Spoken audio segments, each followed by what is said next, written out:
आपके चैनल से पहले सबसे पहले आपका स्वागत है मेरे वार्ड में। आपके चैनल से मेरे वार्ड वासियों को और वार्ड वासियों के साथ साथ पूरे जिले वासियों को बहुत बहुत शुभकामनाएं।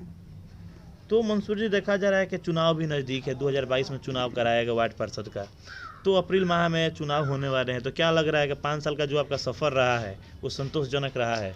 देखिए, मेरे हिसाब से तो बहुत संतोषजनक रहा है, लेकिन कोरोना महामारी की वजह से थोड़ा सा परेशानी रहा, समय बर्बाद हुआ है जी। तो एक चीज़ है कि इस कोरोना काल में देखा गया कि बड़े बड़े हस्ती भी प्रस्त हो गए और कहेंगे सरकार की जो योजनाएं थी उसमें बाधा तो बना कोरोना, लेकिन उसके बावजूद भी देखा जा रहा है कि जिस तरह से आपके वार्ड का विकास हुआ है, लगभग ज़रूरत की जो चीज़ है वो अवेलेबल हो चुकी है। तो क्या जनता फिर से एक बार दाव खेलेगी मंसूर आलम पे? बिल्कुल खेलेगी। जो जनता बहुत विश्वास है, बहुत जो नए प्रत्याशी आ रहे हैं उनका क्या होगा? उनका कुछ नहीं, वो जो जैसे आएंगे लड़े वैसे गायब हो जाएंगे। तो हम बात करते हैं सरकार की योजनाओं को जो जन जन तक पहुंचाना था आपके माध्यम से। गली नली, सोख्ता, नल जल, वृद्धा पेंशन, राशन कार्ड, इन तमाम चीज़ों पे काम हुआ? सब पे काम हुआ है, सिर्फ नल जल का काम अभी चल रहा है। अच्छा। बाकी वृद्धा पेंशन में पूरा कंप्लीट है, राशन कार्ड पूरा कंप्लीट है, गली नली का तो बात ही नहीं करना, पूरा एकदम। क्योंकि हम लोग सुबह से 1 घंटा हो गया हमको आए हुए, देख रहे हैं कि बहुत सारे लोग आ रहे हैं वार्ड के आपके अपनी अपनी समस्याएं लेकर। आप डेली को लोगों से बात भी हुआ, लोगों का कहना है कि डेली ये सुबह 7 बजे से 11 बजे तक पब्लिक के लिए अपना टाइम रखे हैं। उस समय पर हम लोग आते हैं, ये अवेलेबल रहते हैं और हर एक समस्या का समाधान ये हमको करके देते हैं। उसका समाधान, तो इसका फायदा मिलेगा? जो समय आप जनता के बीच में अपना दिए हैं विगत 5 वर्षों से, उसका फायदा जनता चुनाव में बिल्कुल बहुत फायदा होगा। क्योंकि आपके पास एक बेनिफिट है कि आप कुछ करके जनता के पास जाइएगा, और जो नए प्रत्याशी हैं कुछ किए नहीं, जनता के समक्ष ऐसे ही जा रहे हैं, तो जनता दोनों में कंपेयर करेगी। बिल्कुल करेगी। 5 साल जनता से एकदम जुड़े हुए हैं हम, तो जनता से हमारा लगाव ख़त्म ही नहीं हुआ है पूरे 5 साल। तो मंसूर जी, कहीं जनता अगली बार फिर से आपको अपना वार्ड पार्षद चुनती है तो अगला टर्म में आप कौन सा टारगेट लेके चलें? क्या कार्य है जो जिसको करना? देखिए, अपने वार्ड में सबसे पहले ये टारगेट लेके चलेंगे। मुझे कोरोना काल में इसका महसूस हुआ है, स्वास्थ्य से रिलेटेड सरकार से जो भी योजनाएं हैं, शिक्षा से, ठीक है, और शिक्षा से, उस पर ज़्यादा फोकस रहेगा मेरा। यानी जो निजी व्यक्ति का जो जरूरत की चीज़ें होती है वो हो गई है, राशन कार्ड, वृद्धा पेंशन, इंदिरा आवास, गली नली, नल जल। अब बात होगी सार्वजनिक शिक्षा और स्वास्थ्य पे। शिक्षा स्वास्थ्य। तो हम बात कर रहे हैं कि आगामी जो चुनाव आने वाले हैं अप्रैल माह में, उसको लेकर, क्योंकि देखा जा रहा है कि चुनाव कड़ाके की ठंड में चुनावी सरगर्मियां भी बहुत तेज है और बहुत सारे प्रत्याशी हैं जो इस बार अपना किस्मत आजमाने का। मुझे कोरोना काल में इसका महसूस हुआ है, स्वास्थ्य से रिलेटेड सरकार से जो भी योजनाएं हैं, शिक्षा से, ठीक है, और शिक्षा से, उस पर ज़्यादा फोकस रहेगा मेरा। यानी जो निजी व्यक्ति का जो जरूरत की चीज़ें होती है वो हो गई है, राशन कार्ड, वृद्धा पेंशन, इंदिरा आवास, गली नली, नल जल। अब बात होगी सार्वजनिक शिक्षा और स्वास्थ्य पे। शिक्षा स्वास्थ्य। तो हम बात कर रहे हैं कि आगामी जो चुनाव आने वाले हैं अप्रैल माह में, उसको लेकर, क्योंकि देखा जा रहा है कि चुनाव कड़ाके की ठंड में चुनावी सरगर्मियां भी बहुत तेज है और बहुत सारे प्रत्याशी हैं जो इस बार अपना किस्मत आजमाने का सोच रहे हैं।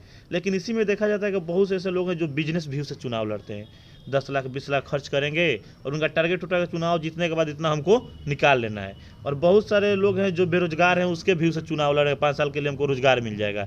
लेकिन बहुत कम ऐसे लोग होते हैं जो समाज के सेवा व्यू से चुनाव लड़ते हैं, लेकिन वो आपके अंदर है। 5 साल से आप सेवा किए हैं जनता के लिए, जनता देख भी ली है कौन सा मुद्दा से आप चुनाव लड़े थे। इसका फायदा मिलेगा, बहुत फायदा मिलेगा। हम सेवा के भाव से चुनाव लड़े थे और सेवा के भाव से ही आगे भी चुनाव लड़ेंगे। सेवा के भाव से, बिल्कुल सेवा के ही भाव से। तो हमारे चैनल के माध्यम से जो भी आपके वार्ड की जनता आपको अभी देख रही है जी, उस जनता से आप क्या अपील कीजिएगा? अपने जनता से यही अपील करेंगे, जिस भरोसा से हमको बनाए हैं, ठीक है, फिर उसी भरोसा पे आप खड़े उतरिए। मुझे आप पे भरोसा है, एक बार फिर सेवा का मौका दें, फिर उसी तरह मंसूर आलम उसी तरह आपके साथ खड़े उतरे रहेंगे। 5 साल में कितने रुपए का लगभग आप काम करा दीजिए? 5 साल में करीब कुछ नहीं हुआ, 3-3.5 करोड़ का काम हो चुका है मेरे यहाँ। 3.5 करोड़ का जी। तो अभी 2021 में सिर्फ 1 करोड़ समथिंग, मतलब 1 करोड़ से कुछ सिर्फ 2021 में काम हुआ है मेरे वार्ड में।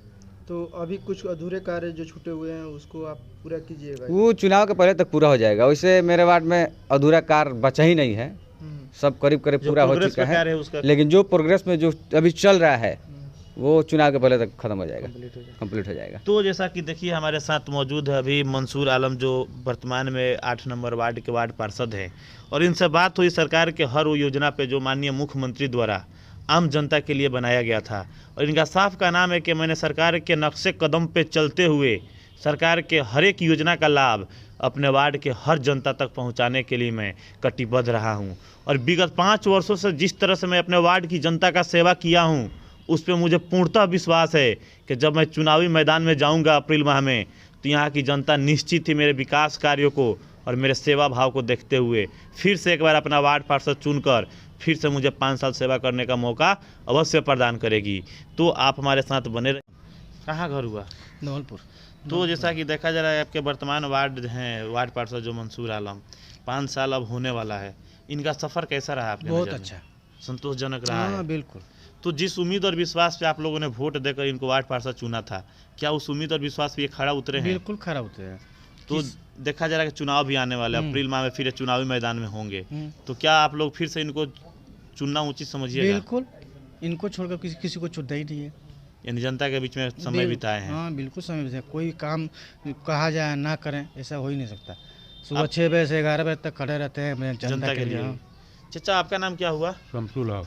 कहाँ घर हुआ? यहीं पे? हाँ यहीं पर बकाए बगल में। तो चचा 5 साल पहले की हम बात करते हैं, जब चुनाव था वार्ड पार्षद का, तो आप लोगों ने मंसूर आलम पे अपना दाव खेला था, अपना बहुमूल्य कीमती वोट, बहुत उम्मीद और विश्वास पे इनको दिया था आप लोगों ने। तो क्या लग रहा, 5 वर्षों का सफर अब समाप्त होने वाला है, उस उम्मीद और विश्वास पे खड़ा उतरे हैं मंसूर आलम? हाँ खड़ा उतरे। सरकार की जो भी योजना चला उसका लाभ मिला आप लोगों को? हाँ खूब। वृद्धा पेंशन बना है आपका? हाँ। राशन कार्ड मिलता है? हाँ। गली नली में काम हुआ है? गली गली में सब बन गया है। सब बन गया है। सब बन गया। तो अब कौन ऐसा काम है जिसका डिमांड आप कीजिएगा मंसूर आलम से, जो अब अगर अगला बार जीतते हैं तो कौन ऐसा काम है जिसको आप लोग कराना चाहिएगा? फिर सोचेंगे लोग जीतेंगे तो, यानी जो भी मतलब जरूरत की चीजें जरूरत का काम हम लेंगे उनसे। अवेलेबल होगा। आइए इधर आइए भैया। आपका नाम? वसीम अहमद। कहाँ घर हुआ आपका? यहीं पे करबला के बाद। अब तो एक युवा हैं, तो क्या लग रहा है कि मंसूर आलम भी एक युवा हैं, तो आप लोग को युवा को एक जैसा नेता चाहिए, ऊर्जवान, शक्तिशाली, कार्यरत, तो क्या वैसा है ये? हाँ पूरा है, हर काम मतलब पूरा अच्छे से करते हैं, कोई भी काम में मतलब नेकी नहीं लगाते हैं। हाँ, जनता का जो डिमांड होता है वो समय समय पर मिल जाता है, सब चीज पूरा मिल जाता है। चुन के फिर आएंगे। हाँ यही आएंगे। दोबारा जितने योग्य हैं काम किए उतना पूरा किए हैं, ये काम बाकी नहीं है। हर जगह हर गली में जा देखिए नाली पूरा और कंप्लीट। देखा जा रहा है कि यहाँ से बहुत सारे लोग चुनाव लड़ने वाले हैं जो अपना अपना किस्मत आजमाएंगे, चुनावी मैदान में होंगे, और उस समय मंसूर आलम भी चुनावी मैदान में होंगे। तो आप लोग किसके साथ जाना उचित समझिएगा? हम मंसूर के साथ रहेंगे हमेशा। हमेशा? हाँ।